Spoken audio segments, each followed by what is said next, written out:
I said, black is beautiful, but black isn't power. Knowledge is power.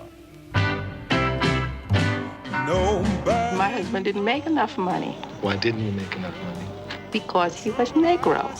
What I think about the future, there ain't no future. That's all it is to it. They killed Kennedy, they killed King. I am from a younger generation. I am not as patient as Dr. King, nor am I as merciful as Dr. King. You have actually shot a film concerning the Black Power movement. So what convinced you to make this film?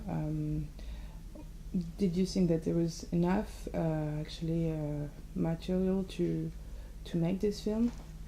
I think when you decide to do a film, as a filmmaker, it's always two different aspects. The first is that you believe that it could make a cinematic value, that it could be good film. I think that's the first decision. Is it a film? Is it a book? It could be, whatever, but is it a good film? Has it potential to be a great film? And secondly, I think also that it has to contain a subject that you're personally attached to in the way that you could work with it for several years, so you don't get tired of it. And actually, the Sweden media had a different point of view in comparison with the American media. And actually, when I saw your documentary, I saw that they actually had a fascination for this cause. Why is so? They did have a global perspective on this problem. They saw this as a liberation struggle, connecting to struggles in Africa and the war in Vietnam.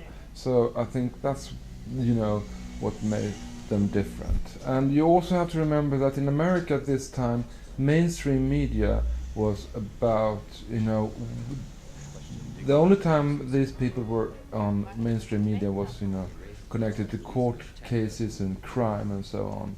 Mainstream media in America was entertainment and news. That's it.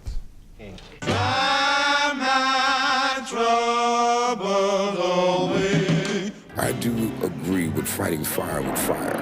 I'm not going to fight fire with water. You have to expect that there are going to be such explosions. The result of this is, of course, the chaos that we live in. When we actually see them, we are not only seeing their speeches, we also see them with their family. Mm-hmm. That's why I was thinking that actually you make a move in the way you presented them.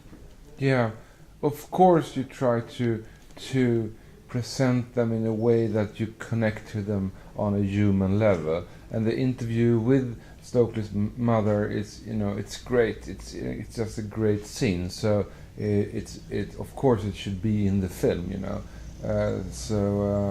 but it's different things.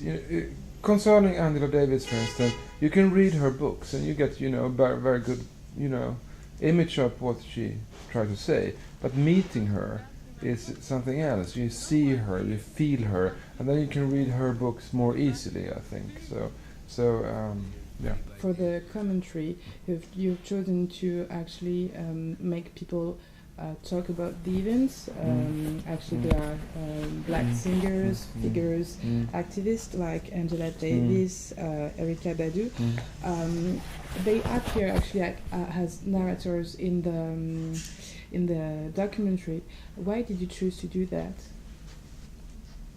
This is an archive film, and the material is great and it's crispy and sparkling. But no matter how great the material is, you could sometimes, when you're just locked into this space of the past, it could be claustrophobic.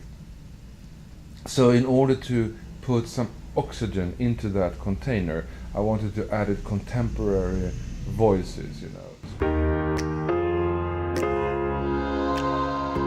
But you have some dedicated black Americans who will die 1 million deaths to save America. To be a part of one of the greatest countries that's ever been, United States of America. the title of your documentary, the Black Power Mixtape, music has actually a very important part in your documentary. Yeah. Can you tell us how you choose them?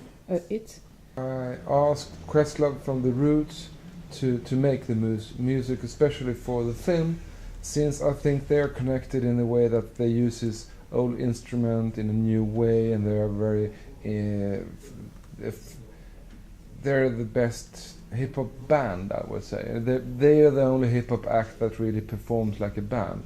I love them, and it's like my generation music, and they made a tremendous music for the film, and then we added some songs, but I didn't want to have the typical songs that you could connect to this era, like Shaft or Stevie Wonder or anything. I know I was very curious. I mean, I was very precise not to be nostalgic in that sense, not try to romanticize. And do you think that your documentary has actually echoes with today, with current fights? Yeah, of course. I don't think it's a. There are different struggles on different places, but I think that they are all the same. It's not about race, it's not about religion, it's not about gender, it's not about class, it's about freedom, you know. When people, you know, are kept down for achieving, you know, a goal, a personal goal, or the personal freedom is limited, they will rise, you know. When I started this film, my friends told me that, demonstrations, revolutions, that's 60s stuff, it won't happen again. And then this year we've seen not only the Arabic Spring, but also in Israel, 400,000 people, the demonstration, the Occupy Wall Street movement, the demonstration in Madrid, the riots in London, and you name it, you know. So that's the same thing in Egypt. To not only see the country, but to see ourselves and to love ourselves. When you love yourself, you don't want to hurt someone else. It's really not about black and white, it's about the story.